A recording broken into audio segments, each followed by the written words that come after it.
Peter Holmes est professeur d'économie spécialisé en commerce international à l'Université du Sussex. Il connaît bien la Chine et a récemment enseigné un cours en ligne aux étudiants de l'université chinoise de Xidian pendant le confinement. Je parlais d'abord sur les inégalités dans le monde et le fait que le commerce, la globalisation actuelle semble réduire les différences entre surtout la Chine et les pays industriels, et également les Indes. C'était un très bon sentiment que les relations avec les pays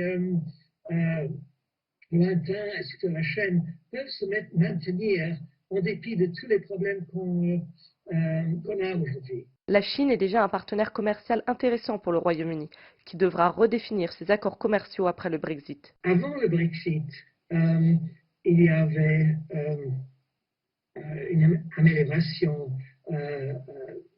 très marquée dans les relations entre la Chine et la Grande-Bretagne. La Grande-Bretagne était le pays le plus favorablement orienté vis-à-vis de la Chine dans l'Union européenne. Le Royaume-Uni, la Chine est évidemment une source très importante des importations.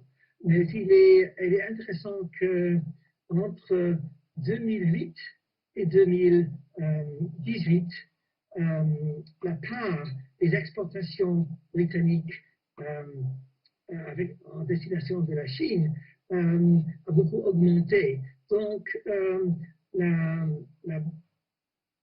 bilan négatif de la Grande-Bretagne par rapport à la Chine a assez bien diminué. Évidemment, la Chine exporte beaucoup plus vers le Royaume-Uni qu'en sens inverse, mais cette différence diminue. Pour Peter Holmes, les guerres commerciales entre la Chine et les États-Unis ont un impact sur la position du gouvernement britannique et ses futures relations commerciales. Je ne crois pas que la position est très claire d'avoir comme priorité absolue les États-Unis en soi rend plus difficile des négociations avec la Chine. Le gouvernement britannique actuel mise beaucoup sur des bonnes relations avec les États-Unis et d'avoir des bonnes relations commerciales avec les États-Unis